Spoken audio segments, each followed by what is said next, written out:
Hey. So I am Sarah, and I am here to share with you how to get your visa to go to Nigeria. Now, I do want to say this. There are a couple videos that is online that are thorough. One in particular is by a woman named V.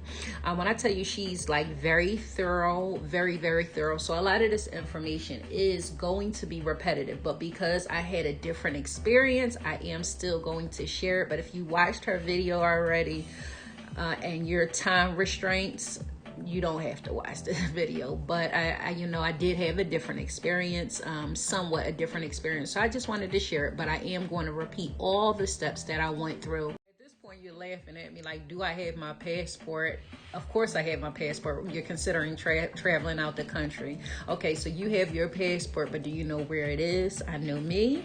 I went and booked my ticket, and then when I went to look in my wallet or in my purse or wherever I was looking for my passport, it was MIA. So it was missing in action. I had no clue where my passport was, so I had to go get a new passport, which was stressful because I kind of was very optimistic about when I wanted to go. So I booked my ticket pretty fast and was scheduled to leave pretty fast. So I had to go and get an expedited passport. If you're in the Atlanta area, you can go in the day of, let them know that you're traveling outside of the country. And another thing is, even if you do have your passport, check and see if it's within 6 months, because that's the requirement. But the thing is, if you're scheduled to leave 2 months from now and your appointment, so make sure it's 8 or 9 months.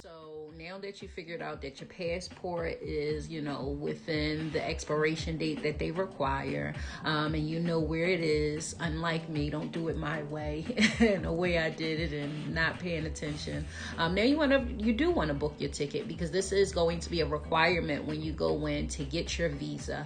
And with booking your ticket, I was very optimistic. I was like, I want to go, and I kind of want to go now, like that type of thing. So I booked my ticket, I think it was like within 3 weeks. It wasn't a whole month. So I was just like, I'm ready to go, thought I had my passport. Turned out I didn't have my passport. The visa was going to take, a little longer. And I was being a little bit more relaxed, because it's a lot of information that kind of tells you, that you can get your visa on the spot inside of Nigeria. So I, was being naive to like, okay, that's the process that I'm going to take, get it inside Nigeria.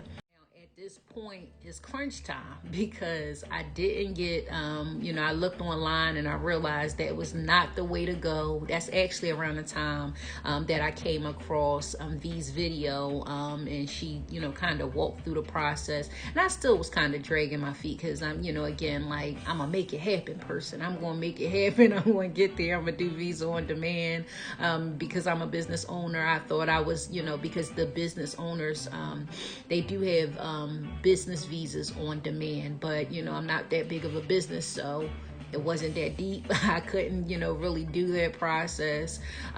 So get your ticket well in advance, because it does take some time to get the visa process back. You never know. That's another thing you want to check for Nigerian holidays, because at the time that I applied for my visa, it was a Nigerian holiday, which pushed it back a little bit. So book your ticket, know the holidays. Visas, know the kind of visa that you actually need, because like I said, I thought I was going to qualify for the business on demand, business on arrival, I should say, and I didn't qualify for that. But even though at the time I knew that I could get a letter from my fiance to come, I was just trying to take the fastest approach, because it was crunch time. So eventually I did get my fiance, now husband, to send me a letter of invitation. But you do have the tourist visa, you have a business visa, and then you have the visitor visa. I am able to go there, for up to 2 years off of that visa. I don't know how long I can actually stay. At first I booked my ticket for 2 weeks, but I wind up staying for a month. But I know I can, go back on that same visa. I I will be able to use that visa for up to 2 years because I do have a visitor's visa. But the same rules do apply to the tourist visa. So if you decide to get a tourist visa and you want to go for multiple trips, like, let that be known. And I'm almost certain that it will be a 2-year visa as well. Now, with the business visa, I'm not exactly sure because I don't know if every time you go through the same process. I kind of don't want to get into that because I doubt if you meet the qualifications of a business visa, you're sitting on YouTube watching these videos. So with that, I'm not going to go into detail about that. But if you do decide to get the tourist visa or visitor's visa, for that matter, you will need some type of hotel stay, verifying, how long the duration that you are going to be staying there. You need something valid saying that this is the hotel I'm going to be staying at. So in your case or my case, if you are going to be doing a visitor's visa and you're on an invitation letter, the invitation letter do need to, state some specific things. So it do need to, say, where you're going to be staying. It need to, state the name of the person you're going to be staying with. It has to say, what are they going to cover while you're there? Are they going to take care of your food, your shelter? In my case, it said, my food was going to be taken care of. My transportation was going to be taken care of. My shelter, everything was going to be taken care of. And it was like specifically put into the letter. So, whoever is, sending you an invitation letter, if that's the process that you're taking, make sure it's very specific in the things that you're going to have to cover for yourself and the things that they're going to sponsor during your stay there. So that's very important. But if you are going to be on a tourist visa, I guess some of the same rules apply. Now, you're not doing an invitation letter, of course. However, you do need your hotel stay. And with that, you still need to be able to, share your finances. And I think the requirement was $500 with the invitation letter. Now, I don't know for the tourist visa, will it be more money? But it was, because I had enough money inside my account to verify. But if you got to look at it this way, if you are deciding to stay somewhere for 2 weeks and you're staying in a hotel, they want to be able to verify that you can cover the costs in, case of emergency, to get back and forth, to eat. And in my case, I didn't have to do any of those things. So the requirements of just showing $500 might be more if you're getting a tourist visa, but I do think $500 is their minimum to be able to show proof. Check your passport, you done booked your ticket, you got your invitation letter, you got the funds inside the bank, you kind of getting all of these steps taken care of. The next step is to basically go to this website, the OIS website, which I'm about to walk you through right now. Now that you're at your web browser, you want to go to OIS services, but because I've been there already, it's popped up for me, so I'm gonna go there. Actually, I did a Google search, but that is the site right there. When you come on a site, it looks like this. It's going to say welcome, but I think they know you want visas because they instantly go to the visa page, or I guess the services page of the area you want to be serviced. Now, they do have 4 locations inside of the U.S., being Atlanta, D.C., Houston, and Los Angeles. But because I'm in the Atlanta area, I'm going to choose Atlanta. Now, this is not the official site, but this is the payment site. I think you actually be on 3 different sites. So this is the site you go through, like the process. It explains all the things that you actually going to be required to do when you get there. If you can see this, so it's telling you some of the things that will be required, so you don't waste their time and your time. So you want to read over this thoroughly, because we can tell you something, but things change, and I want only a couple of months ago, but a law can change tomorrow. Some type of services can change today, and prices can be different. So you never know. If you look at the biometrics when it comes to fingerprinting and stuff, if you are under 5 years old, you don't have to go through the fingerprinting process. And if you're over 65, you don't have to go through the fingerprinting process. But again, remember I was telling you about the passport, and when you actually want to have a valid passport for within that 6 months, this does does state that there. So this is to confirm all of some of the stuff that I shared with you guys. Talked about 3 of the visas, and I wasn't specific about like some of the things that happens with the business visa, because honestly I don't know the complete process, so I don't want to talk about things that I don't really know about or I haven't really been through. I am sure of what I'm saying about the tourist visa, because that's the first way I was actually going to take to get there, and I am sure about the visitor visa. I'm going to go to the visitor visa. I think in a lot of cases people do have visitor visas, but again, the tourist visa, visitor visa is the same process. It's explaining again some of the checklist processes and stuff like that, but I'm going to bypass all of that because I shared some of that things, but you can go through it thoroughly on your time. So this is again where this is the actual website that processes everything. If you want to bypass going to OIS, this is the exact website that you can go through, but I suggest you going through OIS because I don't know, you might not be in the US watching this video, or who knows where you are. It'll take you exactly where you need to go.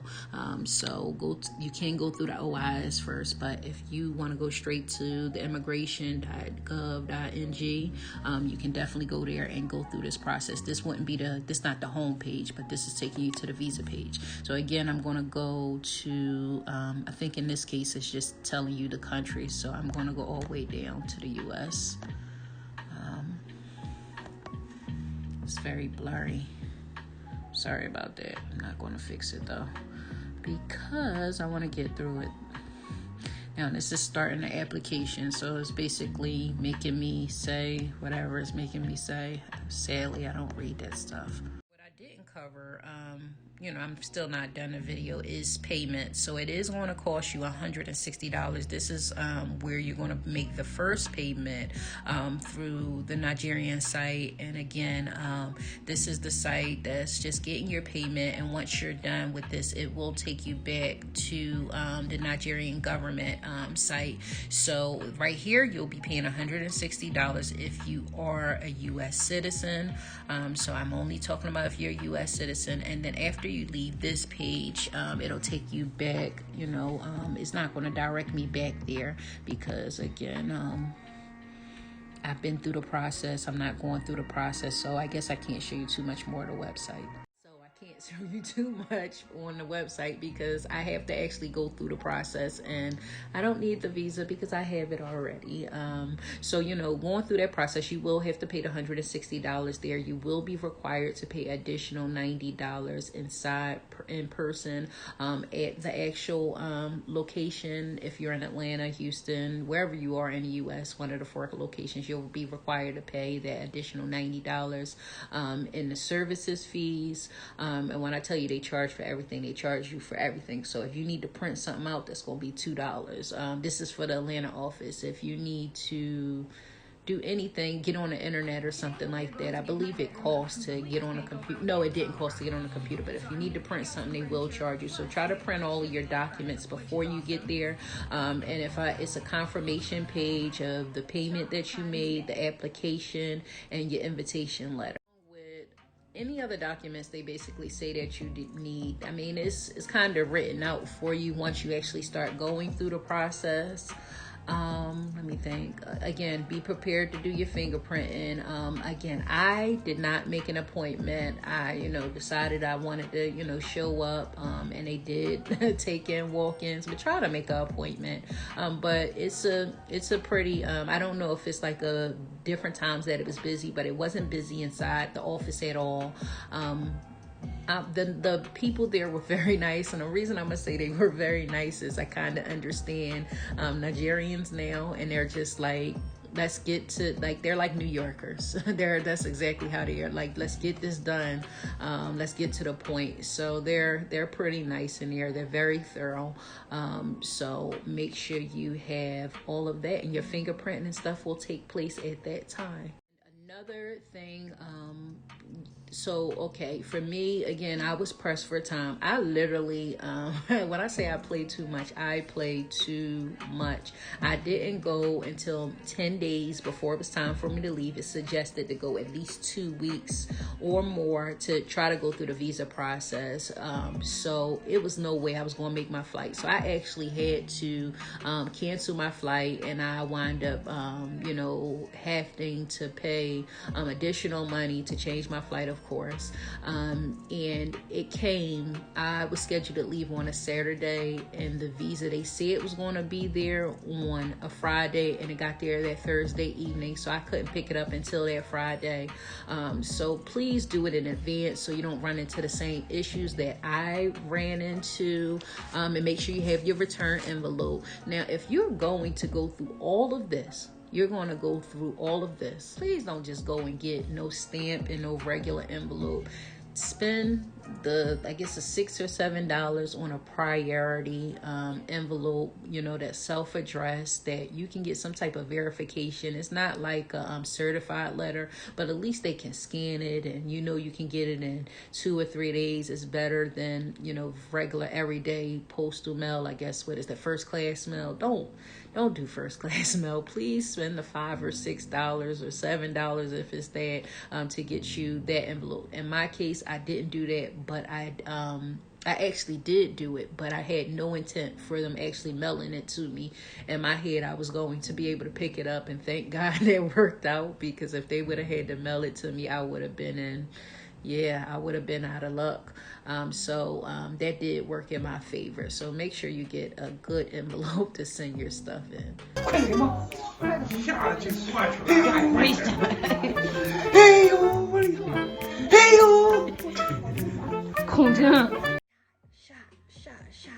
Shots. Can I tell you, out of all of the stress, those shots were stressing me out. And reason being, not because I'm scared of a needle or anything like that, because I just don't want the nonsense inside of my system. So if you are a health nut, this part is definitely not for you, because I did bypass all of those rules, or I wouldn't even say rules. It's suggested online that you get the typhoid, the yellow fever card, get those shots, and take malaria pills. I don't know what I was going to do, but it was like I was cringing. I knew I wanted to be there, but I knew I didn't want that stuff in my system. And it's just something that sits or don't sit well with me, about having to overly medicate myself to be around people, my people. Like, I don't have any fear of being around the U.S. citizens when they, try to scare you into getting a flu shot, tell you the dangers of not getting it.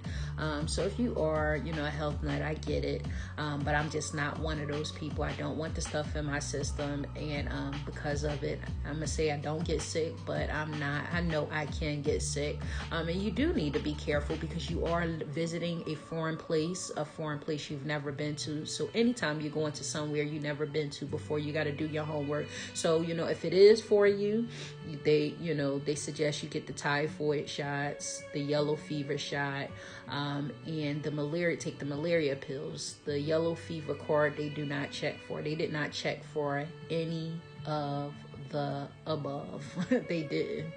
What I will say is that malaria is very, very common. I guess it's like, would you say, a common cold, but you don't get it the same way. You, of course, you have to get bitten by mosquitoes. Where I did stay wasn't highly infected with mosquitoes. However, I did get bit a few times. No real fear there. But if you must, save you some money, and when you get there, you get the malaria pills, because you probably spend $40 to $50 on the pills here in the U.S., and you could get the pills for 500 or 1,000 naira, which equates to about, I guess, like less than $3, probably $3 to $5 that you'll pay on them there. So what I did do was look into bringing some back to the U.S. In case I did get sick. At least I did have them as a backup plan, but I didn't take any of the pills or do any of the shots.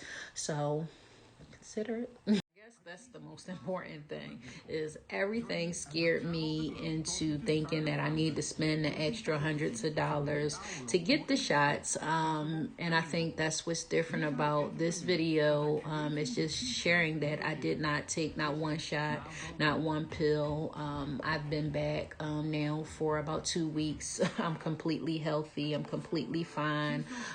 So if that's something, if you're, crazy like me, you want to keep your body somewhat organic, drug free, that is a way. But, I'm not opposed to people putting drugs inside of their system. So I do want to, I just want to share that there are other ways, and that you don't have to have a fear of making it to a doctor or getting some type of verification. And I was told that if they do say anything about the yellow fever or the malaria, just tell them that you're, expecting or trying to get pregnant. And I am, so I'm not lying. So I hope this video was of assistance. I do feel like I mumbled on and went on and on a little bit inside of the video, and I'm sorry for that. That wasn't my intent, but the main thing was about those shots and about those pills, because that stressed me out. I did not want to do any of the above. Probably should have put that in the beginning, but I just wanted you to sit here and keep me company, even though I'm not here at the time right now. But I did have some really good experiences while I was in there. I do have a lot of footage too. I'm thinking about putting a video together about my experiences there. I got my braids done there from my sister-in-law. Hey, yeah, call me. I love you, Monique Ray. They did a beautiful job with my hair. It's a little old now, and I had it in for a little over a month now. Well, not probably close to 2 months actually. No, it's been over a month. But please like and subscribe, and I hope this video was able to be some of assistance.